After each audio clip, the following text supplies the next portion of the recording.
Our young men and women in the military deserve better. The Biden administration's vaccination mandate has forced our nation's young patriotic men and women to choose between their faith and their career, between their medical autonomy and their career. At a time when the military is struggling to meet their targets for recruitment, the Biden administration is firing soldiers we invested in and trained.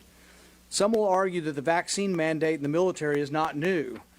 That is correct, but there are several factors unique to the COVID vaccine that make it different than other mandates. First, the CDC acknowledges that the COVID vaccine does not stop transmission. So the argument that the mandate will stop incapacitating spread in the close quarters of the military is not applicable. Second, the COVID vaccine has a risk of causing inflammation, particularly in young men, particularly the young men that comprise over 90% of our military recruits. In addition, several scientific studies, including a very large one in Israel and another one by the CDC, have shown that a heightened risk of myocarditis for children and teenagers after taking a second COVID vaccine dose. Israel saw elevated rates of myocarditis after young men were vaccinated, particularly after the second dose. Because of this scientific evidence, European countries began restricting the vaccine for certain age groups.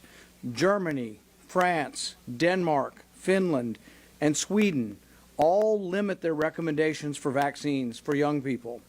Norway, South Africa, and UK chose not to recommend or chose to recommend only one dose because of the risk of myocarditis. Dr. Paul Offit, a former member of the CDC's Advisory Committee on Vaccines, part of the FDA's Advisory Committee on Vaccines, resigned over this policy. He also said that even though he's pro-vaccine, he's been pro-everything vaccine for 40 years, that he wouldn't give the vaccine to his 24-year-old son. Third, the mandate ignores naturally acquired immunity. 80% of our young military recruits have had COVID. By compelling the young people to inject a vaccine into their bodies, they're accepting a risk of myocarditis. In fact, it is inadvisable to take a vaccine if you've recently had COVID. Even the CDC admits this. Our service members have spent their entire lives dedicated to protecting our country and making sacrifices to defend the Constitution. Congress should take action, and we're taking action today by saying we will not vote to get on the NDAA, the Defense Authorization Bill, unless we have a vote on ending this military vaccine mandate. There's no responsibility Congress has that is more important than standing up to the fighting men and women of our military. What Joe Biden and this administration are doing to our military is wrong. It is immoral. Throughout the state of Texas, I've heard from soldiers, I've heard from sailors, I've heard from airmen, I've heard from Marines, I've heard from Coast Guardsmen being terminated because they made a decision not to get the COVID vaccine. That ought to be your individual choice. If you choose to get the vaccine, that's your choice. That's your right. You can make that choice.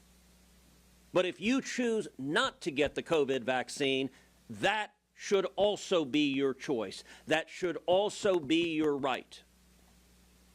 We now know the COVID virus is far less dangerous with young, healthy individuals than it is with people that are very elderly or people that have significant additional health problems. You look at the military. The military is a group of predominantly young, healthy individuals who engage in rigorous physical training to be at peak physical condition. It is a set uniquely not at serious risk from COVID. And yet, the Biden administration has fired thousands of active duty men and women, and the numbers vary. We've heard numbers from 3,400 to over 10,000. The truth of the matter is we have no idea because the Biden administration refuses to answer the question. We do know that this past year was the worst recruiting year in the last 50 years in the U.S. Army. We know that our readiness, our strength to defend ourselves has been weakened dramatically due to Joe Biden's mistreatment of the fighting men and women. And we also know the world has gotten more and more dangerous. We've had a disgraceful surrender to the Taliban in Afghanistan, and we're in the middle of the first major land war in Europe since World War II. Our obligation is to defend the fighting men and women of the military, and so I'm standing with my colleagues. I believe we will have 41 Republicans who say, we will not vote to take up the NDAA unless this body votes on protecting the servicemen and women. In May of this year, I introduced legislation, the Americans Act, that would prohibit the Biden administration from terminating or taking adverse action against any serviceman or woman because of his or her decision not to take the vaccine. It would also provide an avenue for people who have been dismissed to be reinstated if they choose to be reinstated in the military, and it would protect religious liberty. This administration is sitting on or declining religious liberty exemptions by the thousands. I believe the Senate should vote on the Americans Act that I introduced in May to protect the servicemen and women. This is a common sense position. When you talk to Navy SEALs, as I have, who spent years and even decades training and fighting to defend this nation, right now they're being fired for a political agenda. Let me make a final point. One of the reasons I believe that President Biden and Vice President Harris are pushing through this policy is that I believe they're doing this as an effort to purge from the military conservatives. Purge from the military people who don't agree with their political agenda. I think they're using it as an excuse from the enlisted level all the way up to the majors and colonels to the top brass. If you're concerned about the perils of a woke military, if you're concerned about the Biden Defense Department instructing servicemen and women no longer use pronouns, never mind defending our nation, we're focused on our political priorities. This is intricately interwoven with the policy of trying to throw out the military anyone who dares disagree.